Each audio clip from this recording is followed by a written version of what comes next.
Hi friends, welcome to Akka Teaching Max. 12th subject Max தான் நம்ம இந்த வீக்கில் பார்த்துட்ருக்கோம். ரிமைனிங் சம்ஸ் இன்றைக்கி பார்ப்போம். இது வரைக்கும் என்னோடய சேனலை சப்ஸ்கிரைப் பண்ணலன்னா மறக்காமல் சப்ஸ்கிரைப் பண்ணிவிடுங்க ஃப்ரெண்ட்ஸ். தேர்ட் கொஷின் பாருங்கள். எப்பயுமே நம்மளுக்கு ஏ ஈக்குவல் டு அப்படின்னா கொடுப்பாங்க. இப்போ ஏக்கு பதிலாக இங்கே என்ன கொடுத்துருக்காங்கன்னா F of alpha equal to அப்படின்னு கொடுத்துருக்காங்க. ஏ இன்வர்ஸ் நம்ம கேல்குலேட் பண்ணுவோம். அதே மாதிரியே தான் F of alpha the whole inverse calculate பண்ண போகிறோம். ஏ இன்வர்ஸ் கேல்குலேட் பண்ண என்ன ஃபார்முலான்னு பார்த்துருக்கோம். A inverse equal to 1 by determinant of A into adj A. இதான் A inverse. அப்படி F of alpha inverse எழுதணும்னா F of alpha inverse equal to 1 by determinant of F of alpha அப்படின்னு வரும் into adj Aக்கு பதிலாக adj F of alpha அப்படின்னு வந்துடும். சரிங்களா? இப்போ ஃபஸ்ட்டு என்ன ஃபைண்ட் பண்ணுவோம்? டிட்டர்மினன்ட் ஆஃப் எஃப் ஆஃப் ஆல்ஃபாவா? அப்போ determinant of F of alpha equal to அதுக்கு முன்னாடி ஒரு கண்டிஷன் இருக்கான்னு ரிமைண்ட் பண்ணிக்கோங்க. டிட்டர்மினன்ட் ஆஃப் ஏ எப்படி இருக்குன்னா நாட் ஈக்குவல் டு ஜீரோவாக இருக்கணும். அப்போ தான் இன்வர்ஸ் வந்து எக்ஸிஸ்ட் ஆகும். அதே மாதிரியே இந்த டிட்டர்மினன்ட் ஆஃப் எஃப் ஆஃப் ஆல்ஃபாவும் நாட் ஈக்குவல் டு ஜீரோவாக தான் இருக்கும். அப்போ தான் இன்வர்ஸ் எக்ஸிஸ்ட் ஆகும். சப்போஸ் எஃப் ஆஃப் ஆல்ஃபா வந்து ஈக்குவல் டு ஜீரோவாக இருந்துச்சு அப்படின்னா 1/0ன்னு வந்துடும், இன்ஃபினிட்டி ஆகிடும். ஸோ நாட் ஈக்குவல் டு ஜீரோவாக தான் இருக்கணும், ஈக்குவல் டு ஜீரோவாக இருக்கக்கூடாது. இப்போ எனிதிங் டிவைட் பை ஜீரோ வந்து இன்ஃபினிட்டி தான். அப்போ இன்ஃபினிட்டின்னு வந்தால் ஏ இன்வர்ஸ் எக்ஸிஸ்ட் ஆகாது. சரிங்களா? இப்போ determinant of F of alpha equal to determinant of cos alpha கொடுத்துருக்கதை எடுத்து எழுதிக்கோங்க. இப்போ ஒவ்வொன்றா மல்டிப்ளை பண்ணி எழுதுவோம். காஸ் ஆல்ஃபா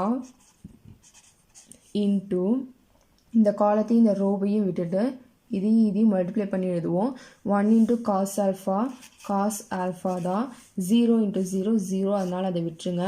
அடுத்த டேர்ம் ஃபுல்லாகவே 0 ஆகிடும். -0, இது பாசிட்டிவ், அதுக்கப்புறம் நெகட்டிவ், அதுக்கப்புறம் பாசிட்டிவ் வரும். அப்போ அந்த டேர்ம் ஃபுல்லாகவே எப்படி மல்டிப்ளை பண்ணாலும் 0 ஆகிடும். அதுக்கப்புறம் என்ன எடுத்துக்க போகிறோம் அப்படின்னா ப்ளஸ் சைன் ஆல்ஃபான்னு எடுத்துக்கிட்டோன்னா இந்த காலத்தையும் இந்த ரோவையும் விட்டுருவோம். 0 இன்ட்டு 0 0, அப்போ 0 போட்டுக்கோங்க. மைனஸு ஃபார்முலாலே ஒரு மைனஸ் வரும். இங்கே ஒரு மைனஸ் இருக்குது. Minus sine alpha into 1 minus sine alpha, அப்போ மைனஸ் இன்ட்டு மைனஸ் ப்ளஸ் ஆகிடும். ப்ளஸ்ஸு சைன் ஆல்ஃபா அப்படின்னு கிடைக்கும். சரிங்களா? இப்போ பாருங்கள், cos alpha into cos alpha cos square ஆல்ஃபான்னு கிடைக்கும். 0 அதை விட்டுருங்க. Plus sine alpha into sine alpha sine square alpha அப்படின்னு கிடைக்கும். அப்போ cos square alpha plus sine ஸ்கொயரோட ஆல்ஃபாவுடைய வேல்யூ என்ன அப்படின்னா 1. அது ஒரு ஃபார்முலா ஃப்ரெண்ட்ஸ். ட்ரிக்னாமெட்ரிக்கில் நிறைய இந்த மாதிரி ஃபார்முலாஸ் நம்ம யூஸ் பண்ணுவோம். ட்ரிக்னாமெட்ரிக் படி இதோட வேல்யூ என்ன அப்படின்னா 1. இந்த ஃபார்முலாஸ்லாம் தனியாக ஒரு பேப்பரில் எழுதி எக்ஸசைஸ் நம்பர் 1.1 அப்படின்னா இந்த ஃபார்முலாஸ்லாம் நம்ம யூஸ் பண்ணுறோம் அப்படின்னு எழுதி வச்சுக்கோங்க. அப்போ டக்குன்னு ஒரு எக்ஸாமுக்கு நம்ம ரிவைஸ் பண்ணுறப்போ அந்த மாதிரி எடுத்து பார்க்குறதுக்கு ஈஸியாக நம்மளுக்கு இருக்கும். அப்போ அதோடைய வேல்யூ 1. இது வந்து எப்படி இருக்குது? நாட் ஈக்குவல் டு ஜீரோவாக இருக்குது. சரிங்களா?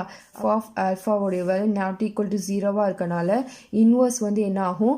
எக்ஸிஸ்ட் ஆகும். சரிங்களா? அடுத்தது நம்ம என்ன கேல்குலேட் பண்ண போகிறோம் அப்படின்னா adj f ஆஃப் ஆல்ஃபா தான் கேல்குலேட் பண்ண போகிறோம். ஆல்ஃபா எடுத்து நம்ம ஃபஸ்ட்டு அந்த ப்ராக்கெட்டில் இருக்க டேர்ம்ஸ் எல்லாத்தையும் நம்ம எழுதிப்போம். டிரான்ஸ்போஸ் கண்டிப்பாக போடுங்க. எப்பயுமே ஃபஸ்ட்டு பாசிட்டிவ், அப்புறம் நெகட்டிவ், அதுக்கப்புறம் பாசிட்டிவ், இதுக்கு ஆப்போசிட்டாக நெகட்டிவ் பாசிட்டிவ் அப்புறம் நெகட்டிவ். இங்கே இருக்க ரோவே அப்படியே வந்துடும். ஃபஸ்ட்டு நம்ம காஸ் ஆல்ஃபா தான் கண்டுபிடிக்க போகிறோம். அப்போ இந்த காலத்தையும் இந்த ரோவையும் விட்டுட்டு மிச்சம் இருக்கிறத மல்டிப்ளை பண்ணி எழுதணும் அப்படின்னா 1 இன்ட்டு காஸ் ஆல்ஃபா அப்படின்னு கிடைக்கும். இப்போ இந்த இடத்துல காஸ் ஆல்ஃபான்னு எழுதிக்கோங்க. 0 இன்ட்டு 0 0 ஆகிடும், அதனால் அதை நான் எழுதலை. அடுத்தது பாருங்கள், இந்த டேர்ம் ஃபுல்லாகவே இங்கே பாருங்கள் இன்ட்டு 0, அப்போ 0 ஆகிடும். இதுவும் என்ன ஆகிடும்? 0 ஆகிடும். அப்போ இந்த இடத்துல என்ன கிடைக்கும்? நம்மளுக்கு 0 அப்படின்னு கிடைக்கும். சரிங்களா? அடுத்தது பாருங்கள், இந்த இடத்துல பண்ணுறதுக்கு சைன் ஆல்ஃபா இந்த காலத்தையும் விட்டுருவோம், இந்த ரோவையும் விட்டுட்டோம் அப்படின்னா 0 into 0 0 minus sine alpha into 1. ஏற்கனவே ஃபார்முலாலே ஒரு மைனஸ் இருக்கும். அப்போ மைனஸ் இன்ட்டு மைனஸ் ப்ளஸ் ஆகிட்டு நம்மளுக்கு என்ன கிடைக்கும் அப்படின்னா சைன் ஆல்ஃபா அப்படின்னு கிடைக்கும். சரிங்களா?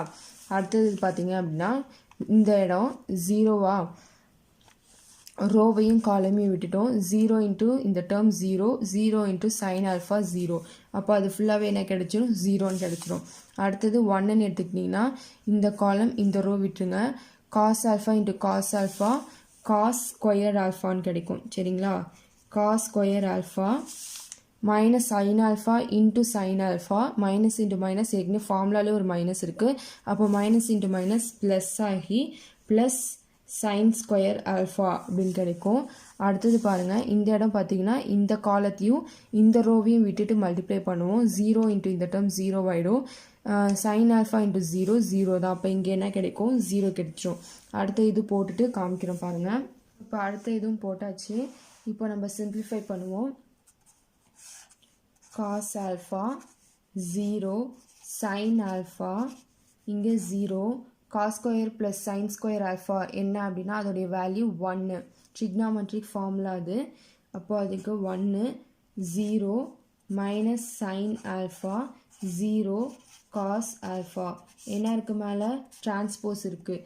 அப்போ டிரான்ஸ்போஸ் எடுத்தோம் அப்படின்னா என்ன கிடைக்கும் அப்படின்னா காஸ் ஆல்ஃபா காலமை ரோவாக சேஞ்ச் பண்ணி எழுதணும். காஸ் ஆல்ஃபா 0 சைன் ஆல்ஃபா நீங்கள் ரோவை காலமாக மாற்றினாலும் சரி காலமை ரோவாக மாற்றினாலும் சரி இந்த டைரக்ஷன் இருக்கிறத இந்த டைரக்ஷனில் எடுத்து எழுத போகிறோம்.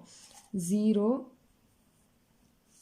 1 0 சைன் ஆல்ஃபா 0 காஸ் ஆல்ஃபா அப்படின்னு கிடைக்கணும். இப்போ நம்ம என்ன கண்டுபிடிச்சிட்டோம், adjoint of F of alpha வந்து கண்டுபிடிச்சாச்சு.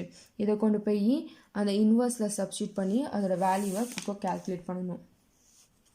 எஃப் ஆஃப் ஆல்ஃபா இன்வர்ஸோட வேல்யூ என்ன கிடைக்கும், 1 பை டிட்டர்மினன்ட் ஆஃப் ஆல்ஃபாவோட வேல்யூ என்ன கண்டுபிடிச்சோம் 1ன்னு கண்டுபிடிச்சோம். அதை சப்ஸ்டியூட் பண்ணிட்டோம். Remaining adj F of alpha என்ன கண்டுபிடிச்சோம் அப்படின்னா cos alpha 0 sine alpha minus sine alpha 0 1 0 sine alpha 0 cos alpha 1 divided by 1 1 தான். 1 இன்ட்டு இந்த டேர்ம் இதே டேர்ம் தான் நம்மளுக்கு இப்போ கிடைக்கும்.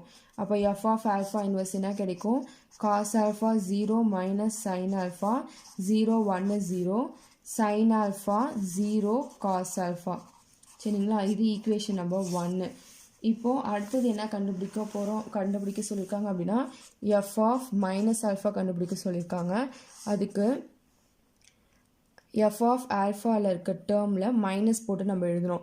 எஃப் ஆஃப் ஆல்ஃபா என்னது காசு, ஆல்ஃபாக்கு பதில் என்ன பண்ணணும்னா மைனஸ் ஆல்ஃபா 0 சைனு ஆல்ஃபாக்கு பதில் மைனஸ் போடணும் 0 1 0 minus sine of minus alpha 0 cos of minus alpha சரிங்களா.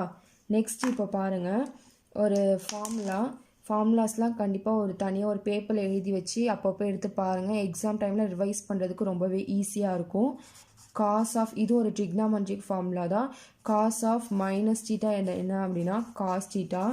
அதே சைன் ஆஃப் மைனஸ் டீட்டாவோட வேல்யூ என்னென்னா மைனஸ் சைன் டீட்டா சரிங்களா. Cos of minus theta plus cos theta, sine of minus theta minus sine theta. இது ஒரு trigonometric formula.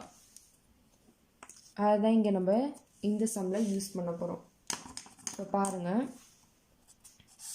Cos of minus theta என்னது cos டீட்டாவா. அப்போ காஸ் ஆஃப் மைனஸ் ஆல்ஃபா என்னது cos alpha 0 sine of minus theta minus sine theta. அப்போ இங்கே என்ன வரும் மைனஸ் சைன் ஆல்ஃபா 0 1 0. இங்கே ஏற்கனவே ஒரு மைனஸ் இருக்கனால மைனஸ் சைன் ஆல்ஃபான்னு வரும். Minus into minus plus sine alpha 0 cos alpha சரிங்களா. இப்போ இது கிடச்சிருச்சு. அப்போ எஃப் ஆஃப் மைனஸ் ஆல்ஃபா நம்ம கண்டுபிடிச்சாச்சு. இது ஈக்குவேஷன் நம்பர் 2. இப்போது 1ஐயும் 2ஐயும் கம்பேர் பண்ணி பாருங்கள், ரெண்டும் சமமாக இருக்கான்னு பாருங்கள். ஈக்குவேஷன் நம்பர் 1ம் 2ம் எப்படி இருக்குது சமமாக இருக்குது. அப்போ என்ன ப்ரூவ் பண்ணிடலாம், F of alpha the whole inverse equal to F of minus alpha அப்படின்னு காமிச்சாச்சு. அப்போ என்ன எழுதணும், ஹென்ஸ் ஷோடு நம்ம காமிச்சாச்சு. இதை தான் ஷோ தட்டுன்னு கொடுத்துருந்தாங்க, ஹென்ஸ் ஷோட் அப்படின்னு எடுத்து எழுதிடணும். இதை கண்டிப்பாக இதுவும் ஈக்குவல் அப்படின்னு எழுதுங்க.